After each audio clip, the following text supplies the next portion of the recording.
I'm John Repp, Erie resident and retired teacher of writing at Edinburgh University. I was Rob Francis's academic advisor at Edinburgh, and I taught several of the upper level writing courses he took. Rob's asked me to tell you what he was like in school. At first, he was a roomer, a troublemaker another teacher warned me about because Rob had embarrassed him by objecting to something that teacher had said during class that Rob found so offensive he had to speak up right there and then. "Watch out for that guy," said my coworker before repeating the joke he'd made, proving how right Mr. Francis had been to object. Soon enough, future Representative Francis went from roomer to puzzle, a student who during the early part of our acquaintance seemed split in two. Out-of-class Rob, who sometimes submitted work that barely met minimum standards, and in-class Rob, a man who any teacher worth the name would want to clone. Articulate, insightful, skeptical when necessary, compassionate about the challenges of doing strong work, ever willing to burst the balloon of anyone's pretensions, including mine and his own, and to be funny doing it. After a few talks about the two Robs, I learned things about him that bear directly on his candidacy. He worked 2 jobs while carrying a full course load. One of the jobs, the night shift at the Edinburgh Quickfill, a stretch of hours during which he did much of his coursework.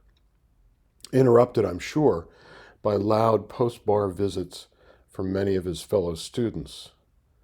Yet he didn't use his working life as an excuse, and not only didn't ask for special treatment, but insisted I promise not to give it. He owned up. He knew he wasn't meeting not only the standards of the courses I taught, but his own, and then committed himself to becoming one Rob and doing the work we both knew he was capable of. What better qualities can any citizen ask for but a representative with both the passionate, humane principles Rob Francis has and the character to admit fault and learn from it? By the time he enrolled in the final course in the writing program, a spring 2020 seminar in which students formally planned, proposed, and completed a single writing project, Rob came fully into his own as a writer and as an academic citizen, one of only 2 or 3 members of that frustrating, often ridiculously contentious class I knew I could depend on to be functioning adults. Mature, hardworking, thoughtful, and unwilling to suffer fools. During one of that course's last sessions, Rob gave a spontaneous, deeply eloquent speech, rejecting the self-censorship other students had just advocated, willing as they were to sacrifice authentic testimony for the sake of some future someone's possibly hurt feelings. I'll never forget those moments, nor the measured cadence of Rob's voice and the animated expression on his face. If I lived in District 57, I'd cut in line to vote for Rob Francis.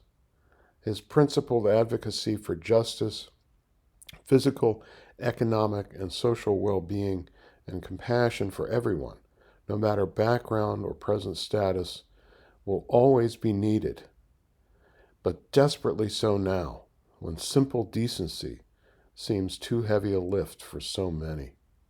I urge every registered voter in House District 57 to vote for Rob Francis. Thanks for listening.